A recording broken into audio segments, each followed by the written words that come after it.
Welcome viewers. Today topic is President of India, and this topic is related to the BA 4 General and BA 6 second sem GE and regular or DSC CBCS system.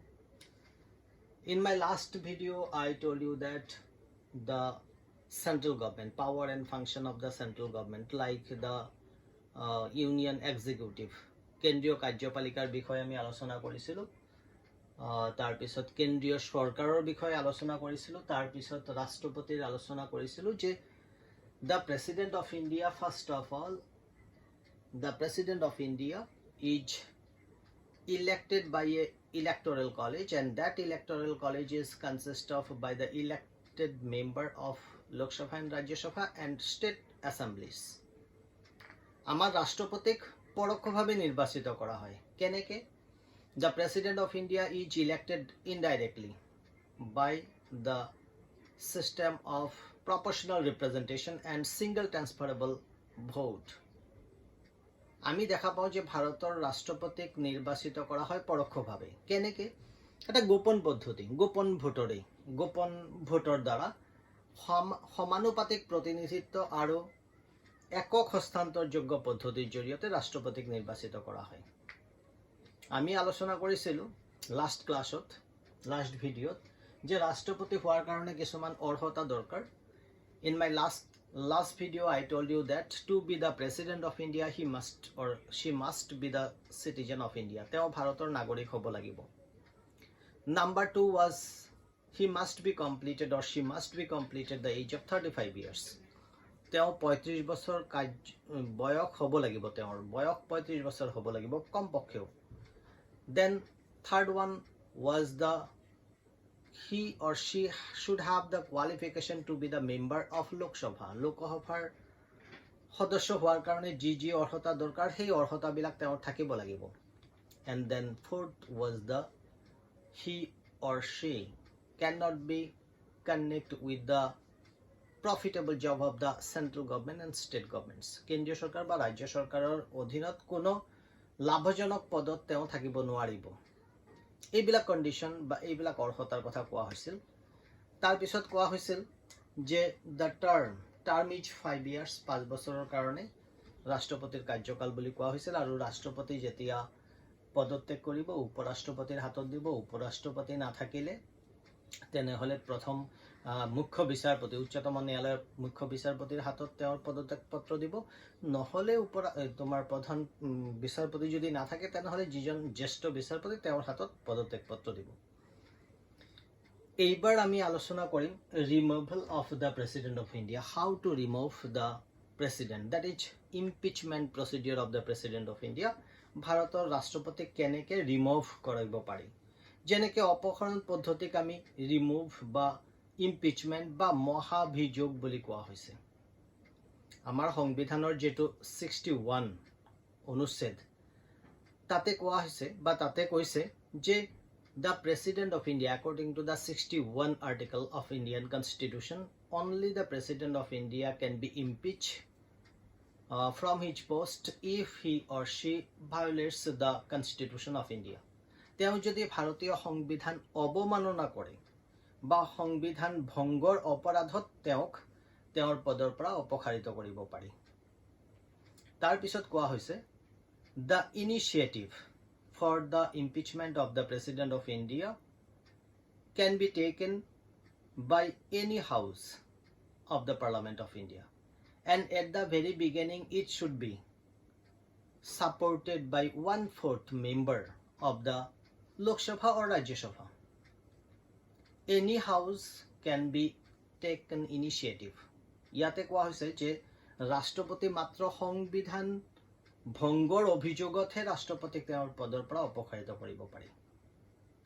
ৰাষ্ট্ৰপতিক অপসাৰিত কৰিব লাগিলে সংবিধানত কোৱা হৈছে যে সংবিধানৰ 61 number আৰ্টিকেলত কোৱা হৈছে যে ৰাষ্ট্ৰপতিক অপসাৰণ পদ্ধতি লোকসভা ৰাজ্যসভাৰ যিকোনো এটা সদনতে উপস্থাপিত হ'ব পাৰে, যেনেকৈ তাৰ যদি লোকসভাত হয় তেনেহলে লোকসভাৰ 4/1 ভাগ সদস্যই, বা ৰাজ্যসভাত হলে তেনেহলে ৰাজ্যসভাতো ঠিক তেনেকুৱা 4/1 ভাগ সদস্যই প্ৰথমত প্ৰস্তাৱ গ্ৰহণ কৰিব লাগিব, আৰু সেই প্ৰস্তাৱটো আনাৰ পিছত 14 দিন পিছত আলোচনা হ'ব। After taking the initiative of proposal, it should be discussed in the House after 14 days. 14 দিন পিছত প্ৰস্তাৱটো সংশ্লিষ্ট সদনত আলোচনা হোৱাৰ পিছত যদি তাৰে 3/2 ভাগ সদস্যই সন্মতি প্ৰদান কৰে তেনেহলে সেই অভিযোগ অনুসন্ধান কৰিব, তেওঁলোকে অনুসন্ধান কৰি পেলাই পাছ কৰিব। পাছ কৰাৰ পিছত আৰু এটা সদনত পঠাই দিয়া হ'ব, আৰু এটা সদনতো যদি তেনেকুৱা 3/2 ভাগ সদস্যই সন্মতি দিয়ে তেনেহলে ৰাষ্ট্ৰপতি অপসাৰিত হ'ব। এতিয়া ৰাষ্ট্ৰপতিৰ অনুসন্ধানৰ সময়তে মানে অপসাৰণৰ সময়তে অপসাৰণৰ এই পদ্ধতি যেতিয়া চলি থাকিব, তেওঁৰ অনুসন্ধানৰ সময়তে ৰাষ্ট্ৰপতি নিজেও উপস্থিত থাকিব পাৰে বা ৰাষ্ট্ৰপতি কোনো প্ৰতিনিধিক উপস্থিত থকাৰ কাৰণে তেওঁ কোনোবাক মনোনীত কৰিব পাৰে। আৰু এই মহাভিযোগ প্ৰস্তাৱটো সংবিধান অনুযায়ী পাছ হোৱাৰ পিছৰ পৰাই ৰাষ্ট্ৰপতি তেওঁৰ পদৰ পৰা অপসাৰিত হ'ব। That means here the initiative can be taken by the Lok Sabha and Rajya Sabha. At least first of all 1/4 member of the House should be take the initiative. After 14 days it will be discussed, and if it is passed in one house then it should be sent to the another house. It should be passed by 2/3 majority in one house, and then again it should be sent to the another house, and in another house it should be passed by 2/3 majority, and at the time of his inquiry he himself can present, or he may not present and his or her representative may be present there, and at the time of passing, after passing by both houses from that day he will be impeached from his post. তেনেহলে আমি দেখা পালো যে ৰাষ্ট্ৰপতি তেওঁৰ পদৰ পৰা অপসাৰিত কৰিব লাগিলে এটাই মাত্ৰ কণ্ডিশ্যন, সেইটো হ'ল তেওঁ সংবিধান ভংগৰ অপৰাধ, তেওঁ যদি সংবিধান ভংগ কৰে, অৱমাননা কৰে তেনেকুৱা কাৰণত। ইয়াৰ পিছত আমি আলোচনা যেটো আনিম সেই আলোচনাটো হ'ল যে আৰু এটা অলপ আলোচনা কৰিব লাগিব দ্য ওথ বা শপথ। ৰাষ্ট্ৰপতি উচ্চতম ন্যায়ালয়ৰ প্ৰধান বিচাৰপতিৰ ওচৰত তেওঁ শপথ গ্ৰহণ কৰে। That means the President of India taking oath in front of the Chief Justice of the Supreme Court of India. ভাৰতৰ যে উচ্চতম ন্যায়ালয় আছে আৰু সেই উচ্চতম ন্যায়ালয়ৰ প্ৰধান বিচাৰপতিৰ সন্মুখত তেওঁ সংবিধান মানি চলিব ইত্যাদি শপথ ইত্যাদিৰ ওপৰত ভিত্তি কৰি পেলাই তেওঁ শপথ গ্ৰহণ কৰে। এইবাৰ আমি আলোচনাত আহিম যে তেওঁৰ ক্ষমতা আৰু কাৰ্যাৱলী, the powers and functions of the President of India, ভাৰতৰ ৰাষ্ট্ৰপতিৰ ক্ষমতাবিলাক। আমি ক্ষমতাবিলাক 5টা ভাগত ভাগ কৰিছো for our discussion. First of all, the executive powers. Executive powers আমি প্ৰশাসনীয় ক্ষমতা বুলি কওঁ, আইন সম্পৰ্কীয় ক্ষমতা, তাৰ পিছত ফিনান্সিয়াল পাৱাৰ্স, তাৰ পিছত legislative powers, financial powers, judicial powers and emergency powers. আমি ক্ষমতাবিলাক 4-5টা ভাগত ভাগ কৰিছো। প্ৰথম হ'ল শাসন বিভাগীয় ক্ষমতা। শাসন বিভাগীয় ক্ষমতা মানে হ'ল যে প্ৰথমত কেন্দ্ৰীয় চৰকাৰৰ সকলো কাৰ্য ৰাষ্ট্ৰপতিৰ নামত সম্পাদিত কৰা হয়। The every activities, the rules and regulation or the administration are carried in the name of the President of India. ৰাষ্ট্ৰপতিৰ নামতহে সম্পাদন কৰা হয়। তেওঁ প্ৰথম আৰু প্ৰধান কাম হ'ল যে তেওঁ ভাৰতৰ প্ৰধানমন্ত্ৰীক নিযুক্তি দিয়ে। The Prime Minister of India is appointed by the President of India, and with the suggestion of the Prime Minister of India or with the advice of the Prime Minister of India, the President of India appoints the another ministers, and also he distributes the various portfolios among the another ministers. মন্ত্ৰীসকলক তেওঁ প্ৰথমত প্ৰধানমন্ত্ৰীক নিযুক্তি প্ৰদান কৰে। লোকসভাৰ সংখ্যাগৰিষ্ঠ দলৰ নেতাজনক প্ৰধানমন্ত্ৰী হিচাপত নিযুক্তি দিয়ে। তাৰ পিছত প্ৰধানমন্ত্ৰীৰ পৰামৰ্শ মতে তেওঁ আন মন্ত্ৰীসকলক নিযুক্তি দিয়ে। ঠিক তেনেকুৱা তেওঁ মন্ত্ৰীসকলৰ মাজত দপ্তৰবিলাক বিতৰণ কৰে। কোনজন মন্ত্ৰীক কি দপ্তৰ দিয়া হ'ব ইত্যাদি তেওঁৰ পৰামৰ্শ মতে উপৰাষ্ট্ৰপতিয়ে সেই হিচাপত কাৰ্য সম্পাদন কৰে। তাৰ উপৰিও আমি দেখা পাওঁ ভাৰতবৰ্ষৰ যিসকল প্ৰধান যেনেকে এটৰ্নি জেনেৰেল, তাৰপিছত ভাৰতৰ ৰাজ্যবিলাকৰ কাৰণে ৰাজ্যপাল ইত্যাদি, যেনেকে মুখ্য হিচাপ পৰীক্ষক বা নিৰ্বাচন আয়োগ বা কেন্দ্ৰীয় লোকসেৱা আয়োগৰ সদস্যসকল বা ইত্যাদিক ৰাষ্ট্ৰপতিয়ে নিযুক্তি দিয়ে। That means the President of India appoints the high officials in India, like the governor of the states, then Attorney General, then Chief Election Commissioner and another Election Commissioner, then Chief Justice and another judges, etc. are appointed by the President of India. Like that, he can appoint, like that he can dismiss or remove them from their post with the advice of the Prime Minister of India. প্ৰধানমন্ত্ৰীৰ পৰামৰ্শ মতে তেওঁ উচ্চ পদস্থ বিষয়াসকলক যেনেকে নিযুক্তি দিয়ে ঠিক তেনেকে তেওঁলোকক তেওঁলোকৰ পদৰ পৰা অপসাৰিত কৰিব পাৰে। Then again we can say that the union territories, the administrator of the union territories are appointed by the President of India. ভাৰতৰ যিবিলাক কেন্দ্ৰীয় শাসিত অঞ্চল সেই অঞ্চলবিলাকৰ প্ৰশাসকসকলক ৰাষ্ট্ৰপতিয়ে নিযুক্তি প্ৰদান কৰে। তাৰ উপৰিও আন্তৰ্জাতিক ক্ষেত্ৰত ৰাষ্ট্ৰপতিয়ে যেনেকে যিবিলাক ৰাষ্ট্ৰদূত সেইবিলাকক নিয়োগ কৰে বেলেগ বেলেগ ৰাষ্ট্ৰত, তাৰ বাহিৰেও আমি দেখিবলৈ পাওঁ যে ৰাষ্ট্ৰপতি হ'ল দেশৰ supreme commander of the defence force.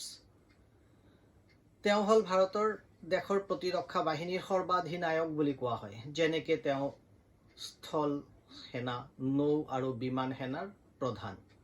He is the chief, he is the supreme commander of the defence force. আৰু তেওঁলোকক যেনেকে এই পদবীবিলাকৰ যিসকল বিষয়া তেওঁলোকক নিযুক্তি প্ৰদান কৰে ভাৰতৰ ৰাষ্ট্ৰপতি। এইখিনি হ'ল মেইনলি এক্সিকিউটিভ পাৱাৰ বা শাসন সম্পৰ্কীয় ক্ষমতা। শাসন সম্পৰ্কীয় ক্ষমতাৰ পিছত আমি আলোচনা কৰিম লেজিসলেটিভ পাৱাৰ বা আইন বিষয়ক ক্ষমতা। এইবাৰ লেজিসলেটিভ পাৱাৰ আমি যেটো আলোচনা কৰিম আইন সম্পৰ্কীয় ক্ষমতা, যে ভাৰতৰ ৰাষ্ট্ৰপতি হ'ল সংসদৰ অবিচ্ছেদ্য অংগ। He is not the member of the Lok Sabha and Rajya Sabha, but he is the integral part of the legislative, but the integral part of the legislature, central legislature. কেন্দ্ৰীয় বিধান মণ্ডলৰ তেওঁ এটা অবিচ্ছেদ্য অংগ। তেওঁ লোকসভাৰো সদস্য নহয়, ৰাজ্যসভাৰো সদস্য নহয়। নাও তেওঁ কি কৰিব পাৰে? তেওঁ অধিৱেশন আহ্বান কৰিব পাৰে, অধিৱেশন স্থগিত ৰাখিব পাৰে, তেওঁ লোকসভা ভংগ কৰি দিব পাৰে। ওকে, তেনেহলে আমি দেখা পাওঁ the president of India may call the session, summon and prorogue of the session. Then again, any bill without the consent or sign of the President of India cannot be passed. ৰাষ্ট্ৰপতিৰ সহি নোহোৱাকে কোনো বিধেয়ক আইনত পৰিণত নহয়। ৰাষ্ট্ৰপতিৰ সহি লাগিবই।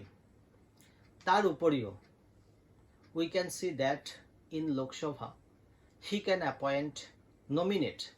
nominate two Anglo-Indian members if the Anglo-Indian members have no representation in the Lok Sabha. লোকসভাত যদি Anglo-Indianৰ কোনো সদস্য না থাকে, সেই Anglo-Indian communityৰ পৰা দুজন মনোনীত কৰিব পাৰে লোকসভাত। And in Rajya Sabha also he can nominate 12 members. 12 জন সদস্য মনোনীত কৰিব পাৰে ৰাজ্যসভাত। আৰু তেওঁলোকৰ হল যিসকল সাহিত্য, কলা, বিজ্ঞান ইত্যাদিৰ ওপৰত পাৰদৰ্শী বা লগত জড়িত তেনেকুৱা ব্যক্তিসকলৰ পৰা 12 জন সদস্য ৰাজ্যসভাত মনোনীত কৰিব পাৰে। He can nominate 12 members in Rajya Sabha. Among them, those who have expertness or those who are connected with the science, technology, literature, culture, etc. তাৰ পিছত আমি দেখিবলৈ পাওঁ যে ৰাষ্ট্ৰপতিয়ে সংসদৰ যিবিলাক সভা বা ভাষণ দিব পাৰে, সংসদৰ যি মানে ৰাষ্ট্ৰপতিয়ে ভাষণ দিব পাৰে সংসদত, বাণী মানে প্ৰেৰণ কৰিব পাৰে বা প্ৰদান কৰিব পাৰে। Then again, he can convene or he can call joint session of the both houses of the parliament. Lok Sabha আৰু ৰাজ্যসভাৰ কিবা এটা বিল লৈ পেলাই বা বিধেয়ক লৈ পেলাই যদি বিবাদৰ সৃষ্টি হয়, তেনেকুৱা ক্ষেত্ৰত ভাৰতৰ ৰাষ্ট্ৰপতিয়ে লোকসভা আৰু ৰাজ্যসভা উভয় সদনৰে যুটীয়া অধিৱেশন আহ্বান কৰিব পাৰে। Then again, বাজেটৰ ক্ষেত্ৰত যেনেকৈ অতিৰিক্ত বাজেট বা অৰ্থ বিল বা অৰ্থ প্ৰয়োগ প্ৰতিবেদন ইত্যাদিৰ ক্ষেত্ৰত ৰাষ্ট্ৰপতিৰ গুৰুত্বপূৰ্ণ ভূমিকা পালন কৰে। all types of বা প্ৰতিবেদন যিবিলাক আমি কওঁ, যেনেকৈ অনুসূচিত জাতি বা জনজাতিৰ বাবে নিযুক্ত বিশেষ কৰ্মচাৰীৰ প্ৰতিবেদন ইত্যাদি ৰিপৰ্টবিলাক তেওঁ লোকসভাত বা আমাৰ বিধানমণ্ডলত উপস্থাপন কৰে। তাৰপিছত সংসদৰ অধিৱেশন নথকা অৱস্থাত তেওঁ অৰ্ডিনেন্স জাৰি কৰিব পাৰে। He can declare the ordinance if there is no session. তেওঁ যেতিয়া সেশন যেতিয়া নাথাকে তেতিয়া কোনো আইনৰ হঠাৎকৈ প্ৰয়োজন হ'লে তেনেহ'লে ৰাষ্ট্ৰপতিয়ে অৰ্ডিনেন্স বা অধ্যাদেশ জাৰি কৰিব পাৰে। আৰু ৰাষ্ট্ৰপতি এইবিলাক হ'ল কিছুমান গুৰুত্বপূৰ্ণ লেজিসলেটিভ পাৱাৰ। ইয়াৰ পিছত আমি আলোচনা কৰিম যে ৰাষ্ট্ৰপতিৰ অৰ্থ সংক্ৰান্তীয় ক্ষমতা, financial power. Financial power is one of the important power of the President of India.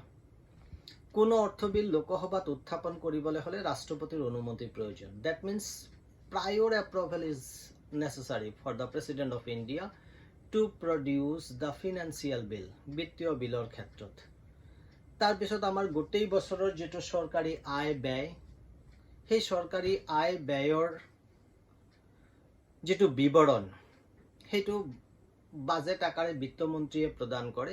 আৰু ৰাষ্ট্ৰপতিয়ে কি কৰে যে ৰাষ্ট্ৰপতিৰ কাৰ্য হ'ল ৰাষ্ট্ৰপতি আৰ্থিক বিলতো সহি কৰিবলৈ বাধ্য। যিবিলাক ফিনান্সিয়েল বিল বা বিত্তীয় যিবিলাক বিধেয়ক লোকসভাত উত্থাপন কৰিব লাগিব, ৰাজ্যসভাত উত্থাপন কৰিব নোৱাৰে। All types of financial bill can be initiated in the Lok Sabha, not in the Rajya Sabha. And after passing in it Lok Sabha, then it should go to the Rajya Sabha, and within 14 days the Rajya Sabha should have to send, otherwise it will feel that the bill is passed in the Rajya Sabha and then it should be signed by the President of India.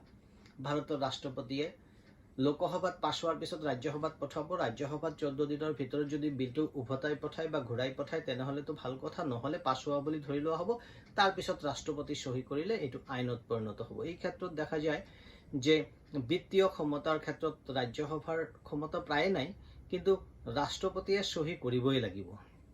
তাৰপিছত কেতিয়াবা আমাক হঠাৎকৈ দৰকাৰ হ'ব পাৰে, যেনেকৈ আকস্মিক ব্যয়ৰ প্ৰয়োজন হ'ব পাৰে, আৰু সেই ক্ষেত্ৰত ৰাষ্ট্ৰপতিৰ অধীনত যেনেকৈ কণ্টিজেঞ্চি ফাণ্ড এটা তহবিল আছে, আৰু সেইটো হ'ল আকস্মিক তহবিল। এই তহবিলৰ পৰা অৰ্থ ব্যয় কৰিব পাৰে। That means President of India have the contingency fund, and from the contingency fund he can make expenditure. তেওঁ খৰচ কৰিব পাৰে, এই ক্ষমতাটো তেওঁৰ আছে।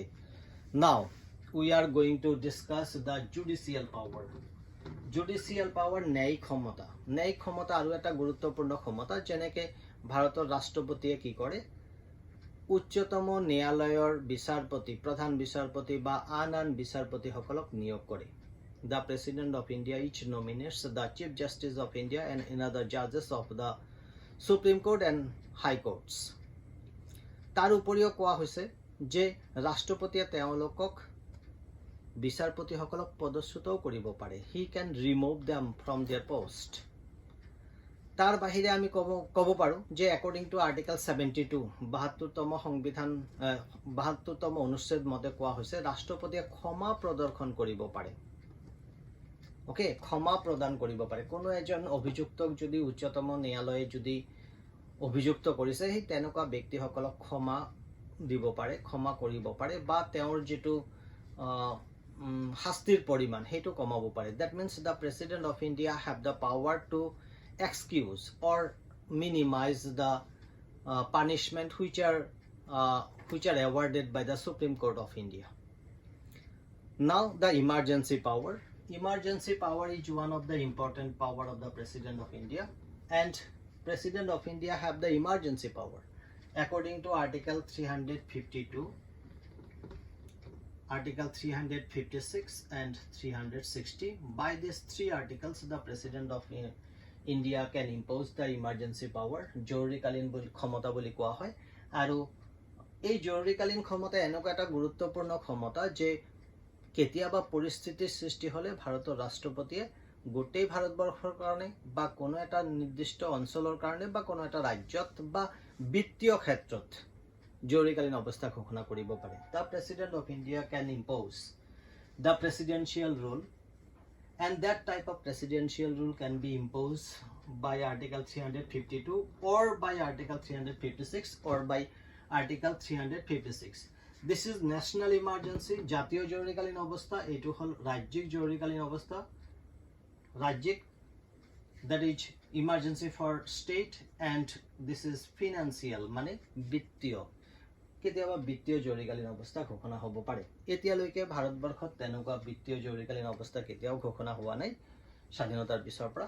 সো কেতিয়াবা তেনেকুৱা পৰিস্থিতিৰ সৃষ্টি হলে গোটেই ক্ষমতা ৰাষ্ট্ৰপতি নিজৰ হাতত আনিব পাৰে আৰু আনি পেলাই ৰাজ্য চৰকাৰ ভংগ কৰি দিব পাৰে বা কোনো এটা অঞ্চলৰ ক্ষমতা কেন্দ্ৰীয় সংসদৰ ওচৰত ল'ব পাৰে বা বিত্তীয় ক্ষেত্ৰত যেতিয়া জৰুৰীকালীন অৱস্থা ঘোষণা কৰা হয় তেতিয়া বিত্তীয় ক্ষমতা যেনেকৈ দৰমহা কমাই দিব পাৰি ইত্যাদিৰ জৰিয়তে আমি দেখিবলৈ পাওঁ ভাৰতৰ ৰাষ্ট্ৰপতিয়ে জৰুৰীকালীন অৱস্থা ঘোষণা কৰিব পাৰে, মানে উপভোগ কৰে।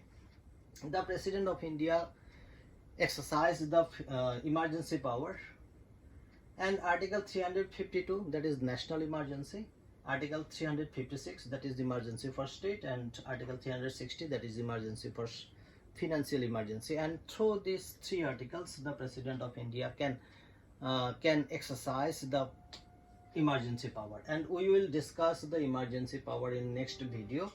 And viewer, all of you are supposed to be benefited from my lecture, and I hope you will be benefited from this type of lectures, and next time we will discuss on emergency power of the President of India. Thank you very much.